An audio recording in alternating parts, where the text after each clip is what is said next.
Welcome back बच्चों। Measurement lesson के third session में आपका स्वागत है।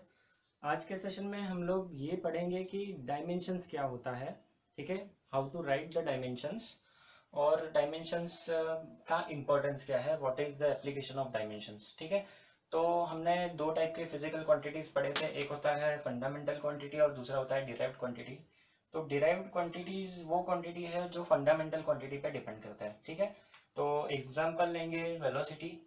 तो वेलोसिटी का जो फॉर्मूला है वो हम सबको पता है, velocity is displacement upon time.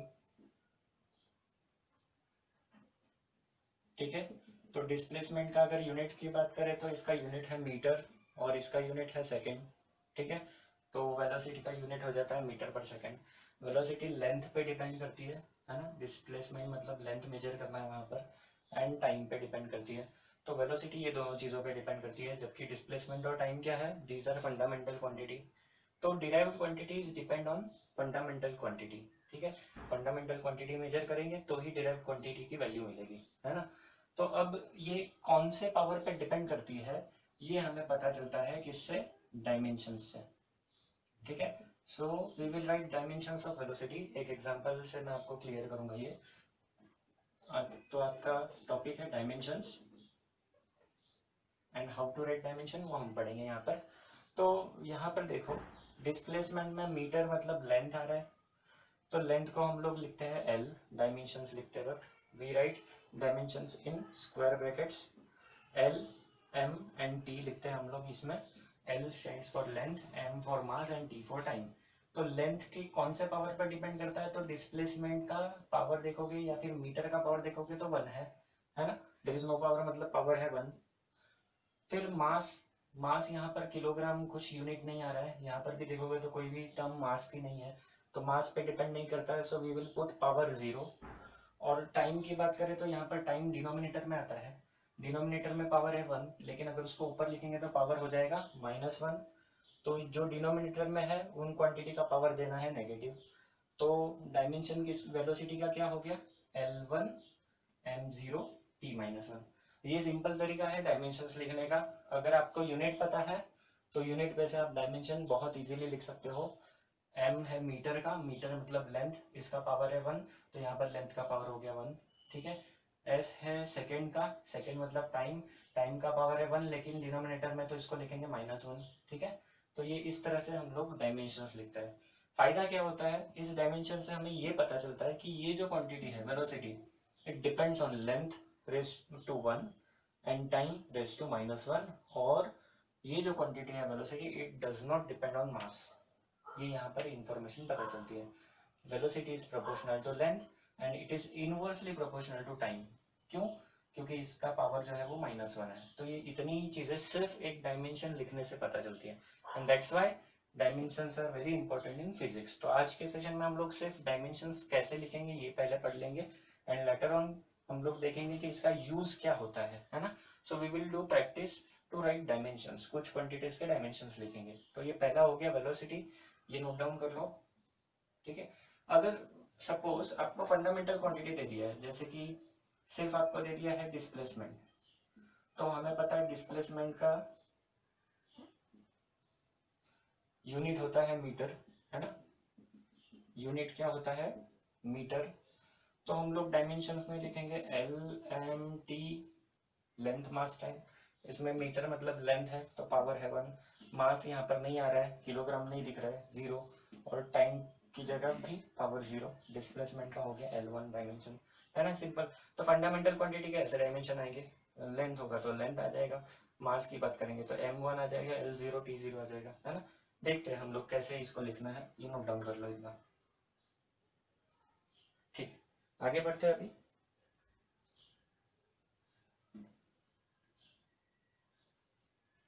हमने वेलोसिटी का नोट डाउन किया, अभी हम लोग फटाफट से डायमेंशंस लिखने का प्रैक्टिस करेंगे। थर्ड लेते हैं, थर्ड वन एक्सेलरेशन लेंगे। एक्सेलरेशन का आपको फॉर्मूला पता होना चाहिए बच्चों। एक्सेलरेशन का फॉर्मूला है velocity, rate of change of velocity मतलब वेलोसिटी अपॉन टाइम। ठीक है, एक्सेलरेशन होता है velocity divide by time. Velocity का यूनिट है मीटर पर सेकंड, जस्ट नाउ हमने देखा था, और टाइम का है सेकंड, तो सेकंड और सेकंड मल्टीप्लाई हो जाएगा, मीटर पर सेकंड स्क्वायर ये हो गया यूनिट, ठीक है। m स्टैंड्स फॉर मीटर पर सेकंड स्क्वायर, सेकंड का s, ठीक है। तो ये हो गया यूनिट। डायमेंशंस कैसे लिखेंगे, l m t लिख दो, ठीक है।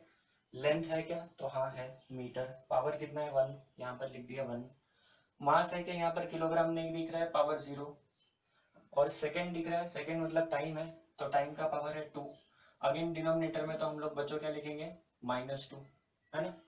तो ये हो गया एक्सेलरेशन, सिंपल।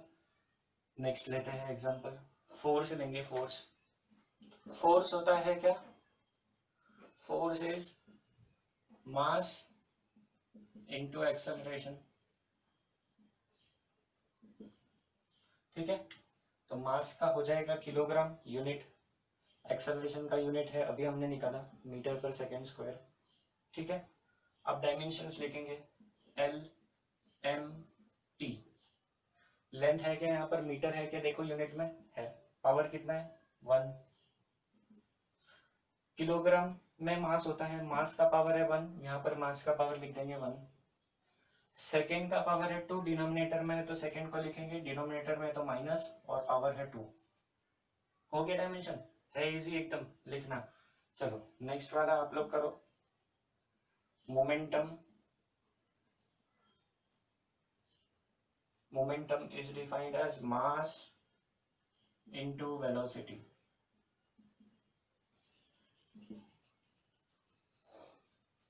करो सॉल्व।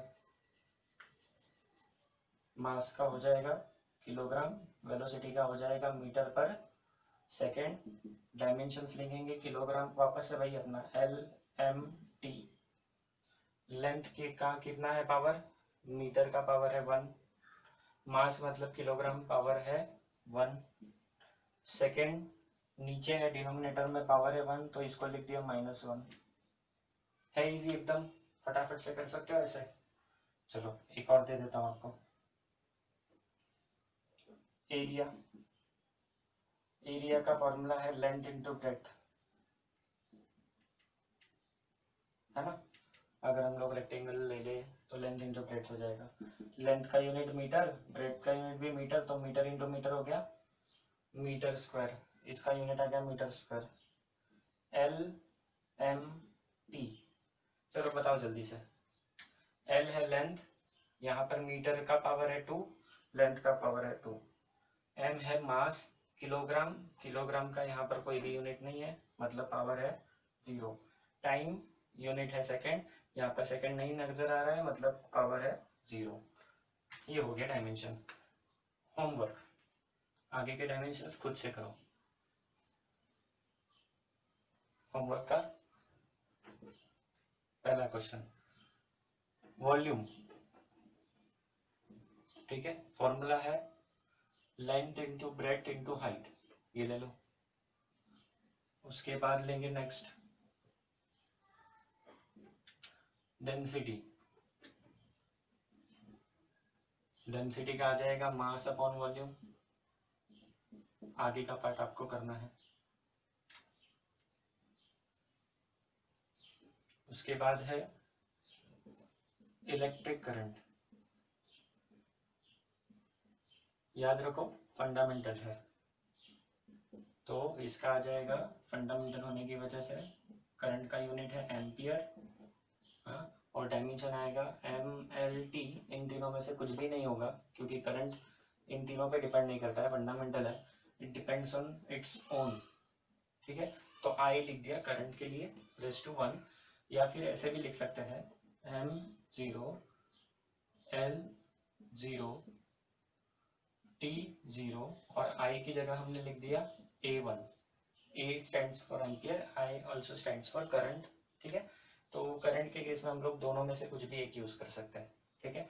बुक टू बुक ये नोटेशन वेरी करता है, कुछ बुक्स में आपको I मिलेगा, कुछ में आपको A मिलेगा, इट इज योर चॉइस, आपको क्या करना है वो कर सकते हैं। नेक्स्ट लेंगे होमवर्क क्वेश्चन, चार्ज, चार्ज का फॉर्मूला होता है Q equal to current into time, ये क्या है current, electric current into time, ठीक है। तो इस पे से आपको मिल जाएगा करंट फंडामेंटल है, टाइम फंडामेंटल है, याद रखो, ठीक है। और बहुत सारे बच्चों, ठीक है, एक और ले लो। इम्पल्स, इम्पल्स मैं आपको लेसन नंबर 4 में पढ़ाऊंगा बच्चों। तो इम्पल्स होता है, सिंबल है उसके लिए J, force multiplied by time. Impulse is force multiplied by time. तो इस पे से इतने क्वांटिटीज आप होमवर्क में करिए, ठीक है। Now you know how to write dimensions, ठीक है। मैं आपको कुछ एडिशनल असाइनमेंट शीट भी लिंक में प्रोवाइड कर दूंगा नीचे डिस्क्रिप्शन में, तो वहाँ से वो डाउनलोड करो और वो सारे डायमेंशंस खुद से डिराइव करने का कोशिश करना है and go through the formula. आपको हर एक फार्मूला लर्न होना चाहिए, एटलीस्ट उन सारे फिजिकल क्वांटिटी के यूनिट्स आपको लर्न होने चाहिए। अगर यूनिट्स लर्न है तो you can easily derive the dimensions, ठीक है। डायमेंशंस लर्न कर सकते हो, मेमोरी अच्छी है तो it is good, otherwise you should at least learn the units of the physical quantity, ठीक है। सारे इंपॉर्टेंट फिजिकल क्वांटिटी का लिस्ट मैं आपको डिस्क्रिप्शन में एक PDF फाइल में अटैच करके दे दूंगा, ठीक है। तो ये हो गया अपना डायमेंशंस टॉपिक। तो अब डायमेंशंस लिखना तो आ गया है ना, अब ये डायमेंशंस का करना क्या है ना, what is the application of dimension. तो there are 3 applications in all. First one is first application लिखेंगे to check correctness of a physical quantity,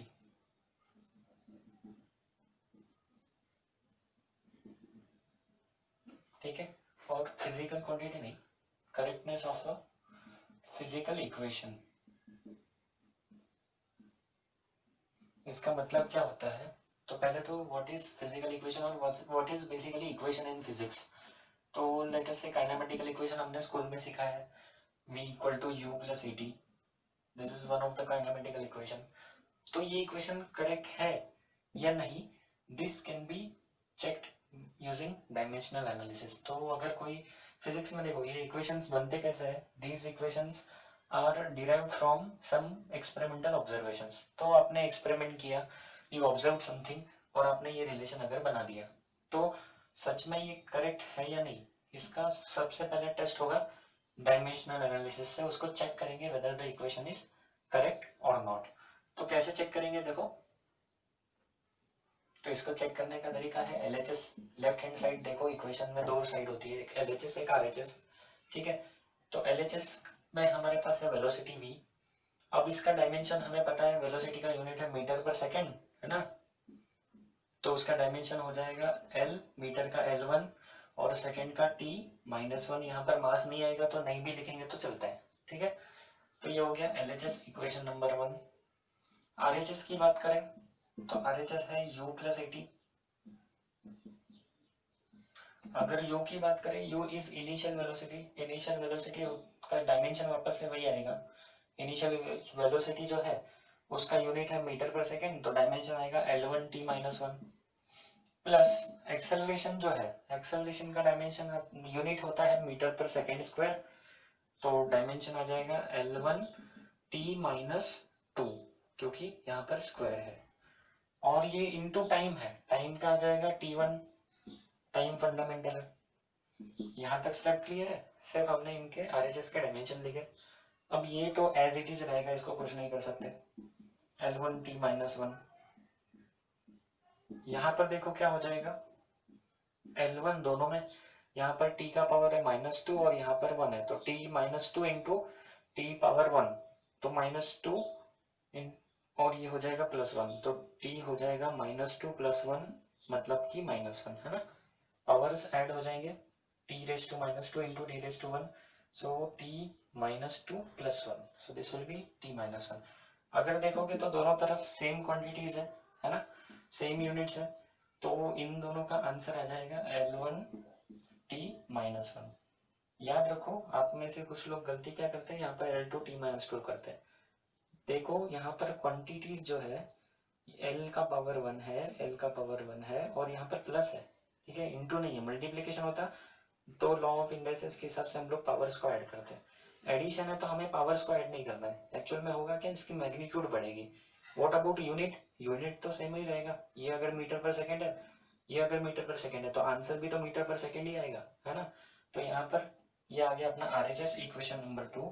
equation 1 और 2 को देखो तो दोनों का वैल्यू सेम आ रहा है, सो फ्रॉम 1 and 2 हम लोग क्या लिख सकते हैं, we can write LHS equal to RHS। So what is conclusion from this? The given equation V equal to U plus AT is dimensionally correct.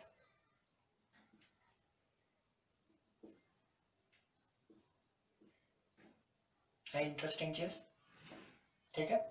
So this equation is dimensionally correct. इसका मतलब ये नहीं है कि ये equation सच में correct होगी या नहीं, but at least it is dimensionally correct. अब होता क्या है, if you write here v equal to u plus 280, अगर मैं यहाँ 2 डाल दो, 4 डाल दो, कोई नंबर डाल दो यहाँ पर, तो जब डायमेंशंस लिखते हैं तो we don't consider the magnitude. देखो यहाँ पर मैग्नीट्यूड कंसीडर नहीं किया है, डबल हुआ magnitude but unit remains same. So dimensions में we don't deal with the magnitude.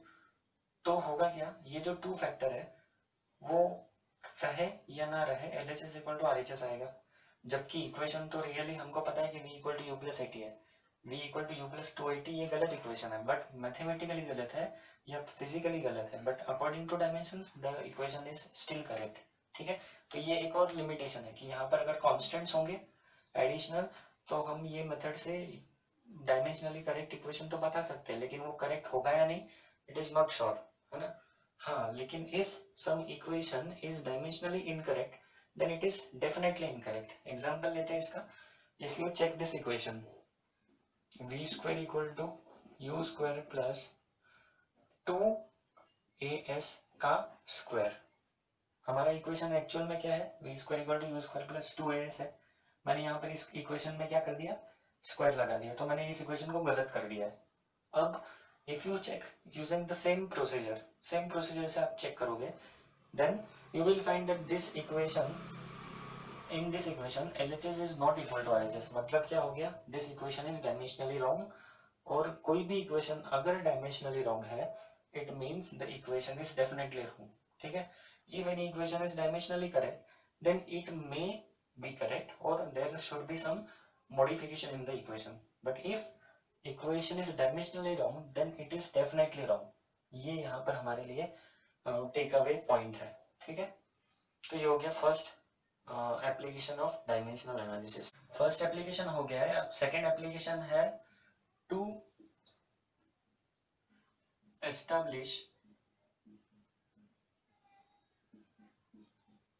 Relationship between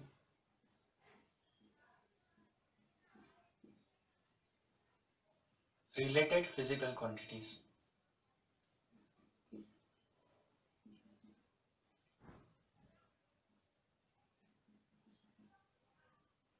अच्छा, इसका मतलब ये होता है, अगर आप रिलेशंस की बात करो फिजिक्स में तो F equal to ma, force equal to mass into acceleration, this is a physical relation.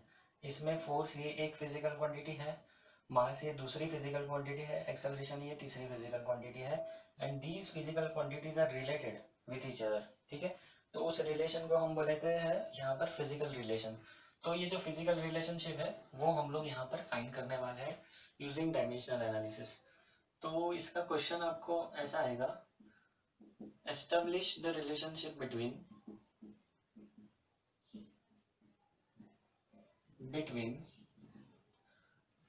Time period t, length L and acceleration due to gravity g of a simple pendulum, ठीक है। तो simple pendulum के case में जो time period है उसका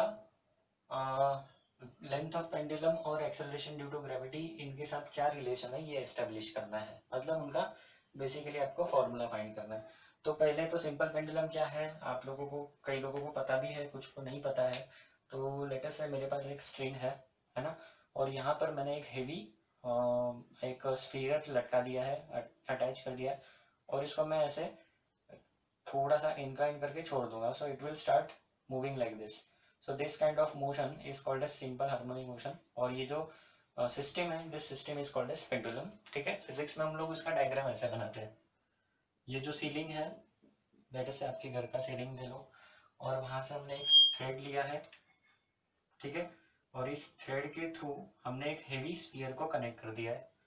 तो ये हेवी स्फीयर जो है, ये हेवी स्फीयर इस तरह से आगे पीछे मूव करेगा। पेंडुलम क्लॉक्स आपने अगर देखी होगी तो this kind of system is simple pendulum, जिसमें एक स्ट्रिंग है और एक छोटा सा हेवी स्फीयर है। ठीक है, तो अभी हमें यहाँ पर इसका टाइम पीरियड मतलब क्या होता है कि ये पेंडुलम जो है ये इस तरफ गया, फिर अपोजिट डायरेक्शन में गया, फिर वापस आ गया अपनी जगह। तो this time in completing this one motion is one oscillation, तो उसका जो टाइम है that time is time period t। तो ये जो है यहाँ से यहाँ तक, सपोर्ट से लेके पेंडुलम के सेंटर तक, ये बॉब के centre, this part is called as bob, तो इसके सेंटर तक का जो डिस्टेंस है, this distance is called as length. ठीक है, length of the pendulum. g is acceleration due to gravity, इसके बारे में आपको पहले से ही पता है।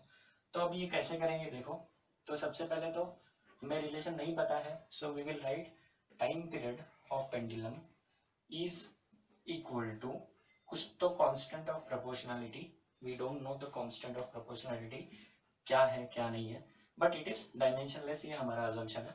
So T equal to constant k, length का power let us say x power पर डिपेंड है, और एक्सेलरेशन ड्यू टू ग्रेविटी का y पावर पे डिपेंड है ना। It could be directly proportional, it could be inversely proportional, it could be proportional to square, हमें कुछ नहीं पता है, we don't know the relation, exact relation, तो हमने इसको ऐसे लिख दिया। ठीक है, अब हम क्या करेंगे अगली स्टेप में, पहला स्टेप तो क्लियर है कि यहाँ पर क्या करना है, कोई भी रिलेशन है, टाइम पीरियड और एल और जी में रिलेशन है, time period is equal to L raise to something g raise to something power, तो वो हमने समथिंग पावर को एक्स वाई ले लिया, अननोन पावर्स। के जो है, ये के क्या है, वेयर दिस के इज डायमेंशनलेस कांस्टेंट। याद रखो ये कांस्टेंट डायमेंशनलेस होना ही चाहिए। ठीक है, अगर नहीं होगा तो क्या पॉसिबिलिटी है उसके बारे में बाद में चर्चा करेंगे। तो टाइम पीरियड है तो बेसिकली टाइम है, इसका डायमेंशंस लिखेंगे, writing dimensions on both sides, writing dimensions on both sides.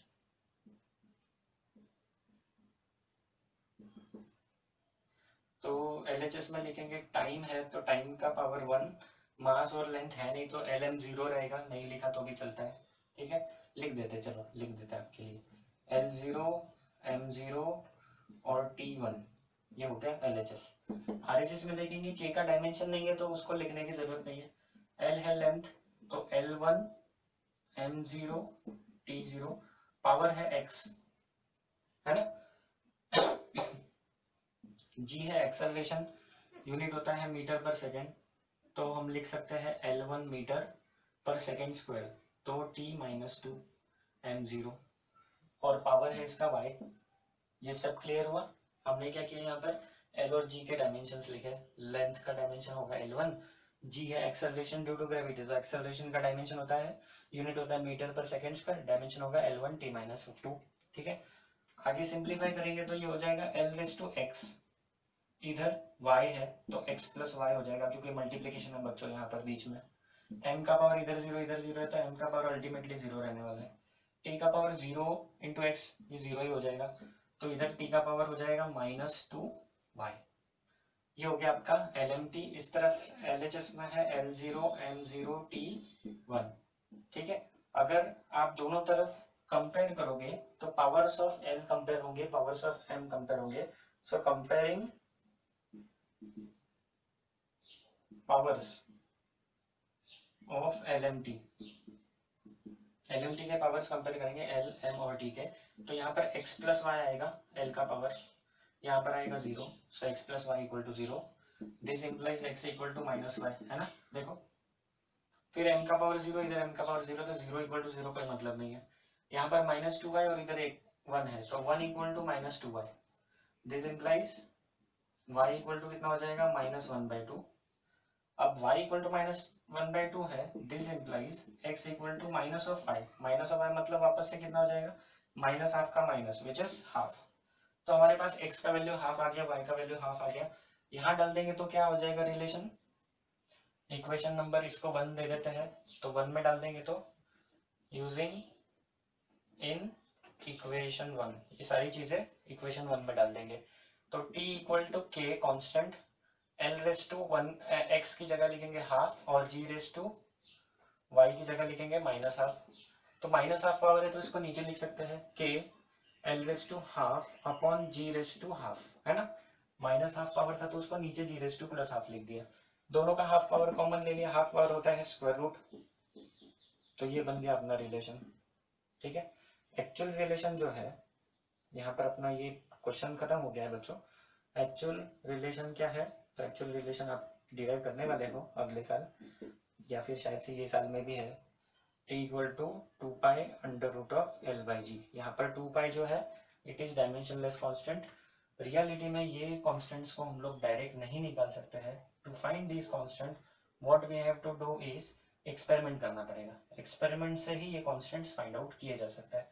तो ये डायमेंशनलेस कांस्टेंट्स फाइंड करना इजी नहीं है, this is one of the limitation of dimensional analysis. ठीक है, आपके टेक्स्ट बुक में आपको मिल जाएगा what are limitations of dimensional analysis, उसे गो थ्रू करिए, आपको ये सारी सिचुएशन समझ में आ जाएगी। तो ये हो गया एग्जाम्पल नंबर 2, एप्लीकेशन नंबर 2। ठीक है, और मैं आपको इसका असाइनमेंट ऐप के थ्रू भेज दूंगा, तो you have to go through assignment, solve करना है। टेक्स्ट बुक के जो अनसॉल्व एग्जाम्पल्स है उसमें इस टाइप के क्वेश्चन दिया है, एप्लीकेशन नंबर 1, एप्लीकेशन नंबर 2 भी दिया है। ठीक है, अब जाएंगे एप्लीकेशन नंबर 3 पे। अब पढ़ेंगे एप्लीकेशन नंबर 3। एग्जाम्पल लेते हैं एनर्जी का। एनर्जी का ऐसा यूनिट होता है जूल, ऐसा unit of energy is joule. So 1 joule or CGS unit of energy is erg. So 1 joule equal to how much? erg. तो देखो ऐसा यूनिट है जूल, CGS यूनिट है erg, इनका कन्वर्जन फैक्टर अगर निकालना है that can be done by using dimensional analysis. तो थर्ड एप्लीकेशन अपना हो जाएगा to find conversion factor.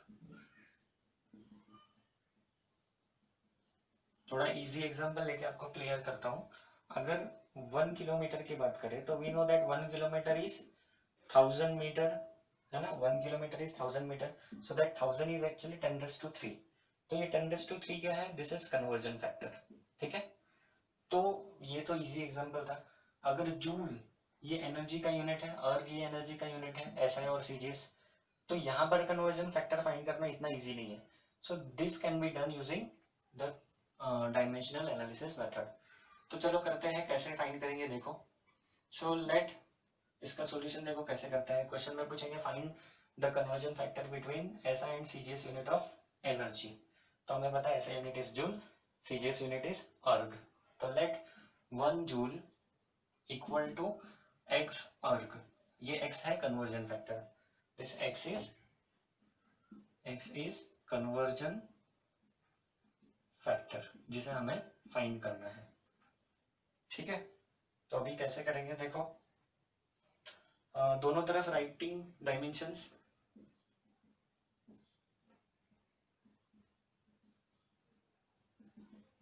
Energy के डायमेंशंस आप डिराइव करना है, मैंने आपको जो प्रैक्टिस शीट दिया है डिस्क्रिप्शन में उसमें आपको इसका डायमेंशन मिल जाएगा, है ना।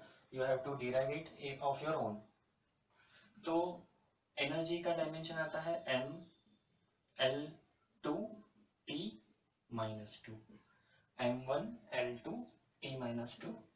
ठीक है, इस तरफ लिखेंगे x, अर्ग भी एनर्जी ही है तो डायमेंशन सेम आएंगे m1 l2 t माइनस 2। अब प्रॉब्लम ये है कि दोनों तरफ सेम डायमेंशंस तो है क्योंकि एनर्जी तो सेम ही है ना, लेकिन ये ऐसा है ये सीजीएस है, तो हम लोग इनको डिफ्रेंशिएट करने के लिए यहाँ नंबर देंगे 1 1 1 और यहाँ नंबर देंगे 2 2 2। तो ये हो गया 1 1 1, ये हो गया 2 2 2। तो ये 1 stands for SI units and 2 stands for CGS units। तो अभी हमें x फाइंड करना है तो हम लोग क्या कर देंगे, इसको रीअरेंज करेंगे, m1 l1 t1 divide by m2 l2 t2, है ना। इसको इधर लेके आए, इस तरफ पावर है 1 2 माइनस 2 1 2 माइनस 2। ठीक है, सिंपल स्टेप, इसको रीअरेंज कर दिया इक्वेशन को। अब मुझे ये मास मास है, इनको सेपरेट, लेंथ को और टाइम को सेपरेट लिखना है, तो मैंने लिख दिया m1 अपॉन m2, पावर देख लो कॉमन क्या है 1, into L1 upon L2, power कितना है 2, यहाँ पर लिखेंगे T1 अपॉन T2, पावर लिखेंगे -2। ठीक है, अब 1 नंबर किसके लिए था, SI यूनिट्स के लिए, और 2 था CGS के लिए। तो मास का SI यूनिट है किलोग्राम बच्चों, है ना, और CGS यूनिट है ग्राम, पावर लिखेंगे 1।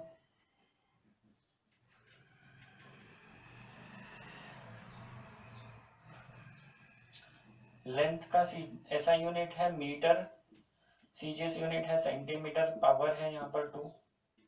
टाइम का SI यूनिट है सेकंड, CGS यूनिट भी सेकंड ही है, पावर है -2।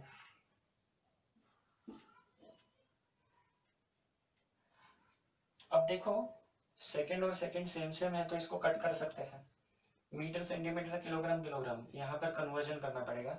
तो हमें पता है 1 kilogram is how much gram, 1 metre is how much centimetre.